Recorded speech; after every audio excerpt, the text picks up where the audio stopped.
Oi pessoal, bom dia, boa tarde, boa noite. Então, tô dando continuidade aqui no nosso assunto, tá?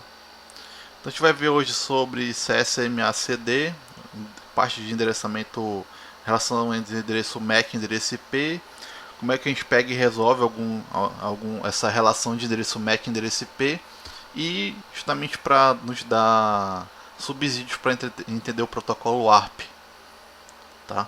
Então, aprofundando o que é a questão da colisão, tá? Então o que acontece? Quando a gente tinha um hub, né, com equipamento de camada 1, tá? Como nós falamos até nas aulas anteriores, o hub, tá? O hub ele pega, recebe a informação e acaba transmitindo para todo mundo. Então bora dizer que o computador 1 vai transmitir para o computador 4, tá? Só que tanto o 3 quanto o 2 acabam recebendo a mesma informação. Tá? Justamente o hub ele não provém esse isolamento, ele não entrega esse isolamento. Tá? Então a colisão ela acontece quando eu quero pegar e fazer, né, dois equipamentos querem pegar e transmitir ao mesmo tempo. Tá? Quando dois computadores querem pegar e transmitir ao mesmo tempo. Tá? Então essa colisão, tá, ela só acontece quando eu tenho o hub. Tá? Quando eu tenho switch, essa colisão ela não acontece. Tá? Ela não acontece. Tá? Então tem um conceito aqui, né, que é o de domínio de colisão. Tá? Então o que é um domínio? É justamente os computadores, né, que estão dentro de um conjunto, né, no nosso caso aqui, né, a gente fala que todo mundo que está interligado a esse hub compõe, né, constitui, faz parte de um domínio de colisão, ou seja, caso qualquer um desses equipamentos aqui queiram transmitir ao mesmo tempo, vai acontecer a colisão. Então, quando a gente fala, né, de domínio de colisão, a gente está mapeando justamente, né, quais conjuntos podem ocasionar uma colisão. Tá? Então, esse conhecimento ele é necessário para justamente conseguir fazer esse tipo de mapeamento. Tá? Justamente conseguir pegar e fazer esse mapeamento. Tá? Então, né, esse domínio de colisão a gente também chama de segmento de rede, tá? Ou seja, né, justamente o conjunto que pode ocasionar aquela colisão de pacotes, tá? Então a gente vê muito colisão quando a gente trabalha com hub, tá? Por que no switch não acontece? Porque ele gera isolamento, não? Então aquele comportamento que a gente vê lá do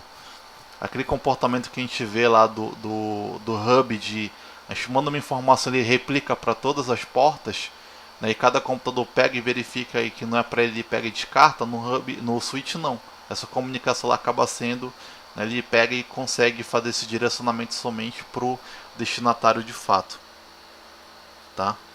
Então eu consigo pegar e fazer esse controle dessa colisão usando o protocolo CSMACD, né, quando eu trabalho com Ethernet, quando eu trabalho com rede cabeada. Tá? Esse CS é de carga e essência, ou seja, eu consigo pegar e perceber.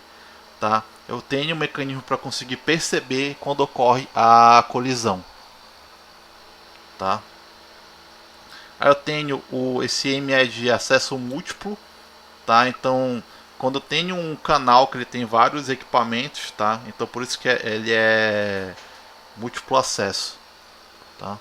E eu tenho o CD, que é o de Collision Detection, né? Que é justamente ele pega e identifica quando acontece a colisão, tá?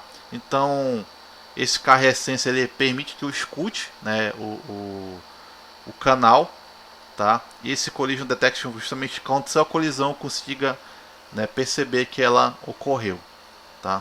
Então o que acontece, né?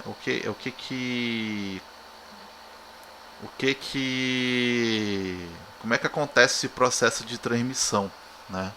Então, como eu falei anteriormente,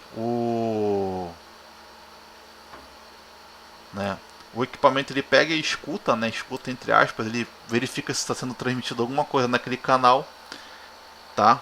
Caso, né, o canal esteja livre, ele pega e começa a transmitir, tá?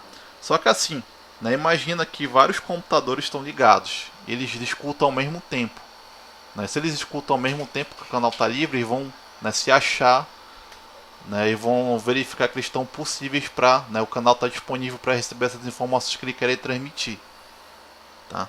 Então, quando dois computadores querem pegar e transmitir ao mesmo tempo, ele acaba provocando a colisão, tá? Ele acaba provocando a colisão. O que acontece nessa colisão, né? Os destinatários não são alcançados e essas informações são descartadas, tá?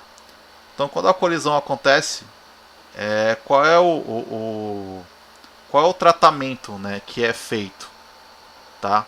Então, quem pegou e ocasionou a colisão é identificado, né? Ou seja, quem estava transmitindo naquele momento é identificado. Então, né, um tratamento que a gente dá muito em computação é de tratamento de aleatoriedade, tá? Então, de que forma essa aleatoriedade ela ajuda? Então, por exemplo, eu tenho, bora dizer que quem ocasionou essa colisão foi o computador 3 e o computador 7, tá? Eles eram um transmissor no momento da colisão, beleza? Tá? Então o computador 7 ele queria transmitir aqui para o 4 e o 3 queria transmitir aqui para o 5, tá? Então o que acontece? Vão ser gerados números aleatórios para esses dois computadores. Para quê? Para que eles adormeçam, tá? Por quê? Né? É gerado um número aleatório para que eles adormeçam, tá? Por quê? Né? Para que eles acordem em momentos diferentes, tá? Para que eles acordem. Por quê? Né? Como é aleatório, então um vai acordar antes do outro. Então, quando, né, o primeiro acordar, ele vai escutar o canal se estiver disponível, ele vai pegar e vai transmitir. Aí, quando o outro acordar, o segundo acordar, ele vai acordar, vai escutar o canal, né? Possivelmente ele pode estar ocupado porque quem acordou antes está transmitindo. Então, esse é o mecanismo que é feito esse tratamento pelo CSMACD. Detecta e dá justamente esse tratamento, né, de dá esse sleep, né, esse sono aí dos computadores aí para que eles consigam transmitir momentos diferentes, tá?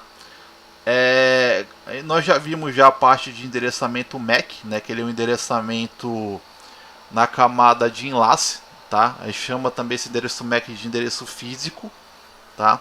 E eu tenho um endereço lógico que é o endereço IP, né? Esse endereço IP ele fica vinculado à camada de rede, né, que é a camada 3 do modelo OSI, camada 2 do TCP/IP, tá?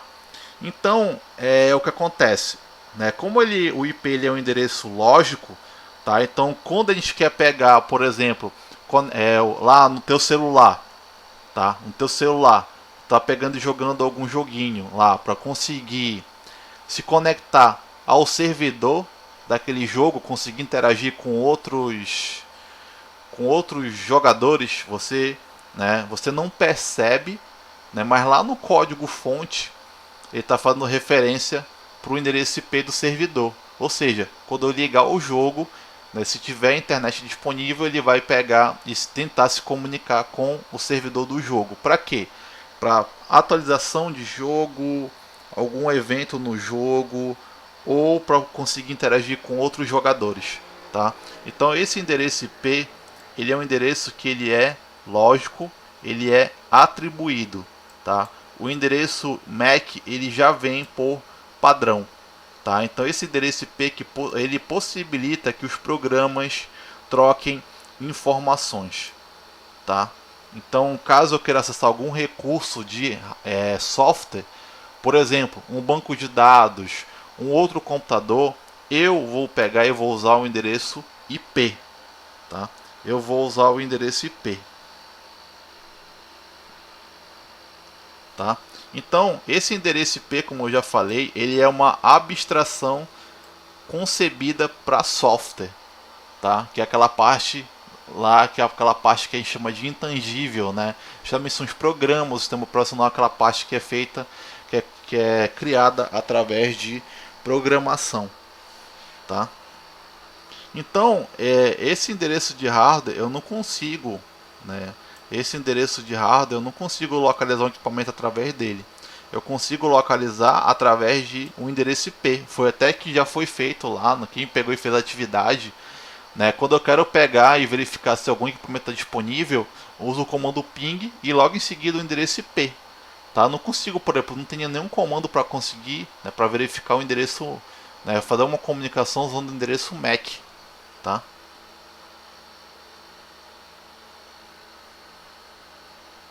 Tá? Então, né, só que assim, eu preciso fazer um mapeamento, né, entre esse endereço lógico, que é o endereço IP, e o endereço físico. Tá? Por quê?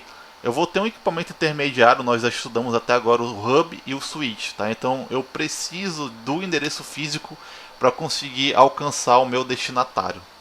Tá? Então como é que acontece isso daí? Eu tenho que fazer o que a gente chama de mapeamento.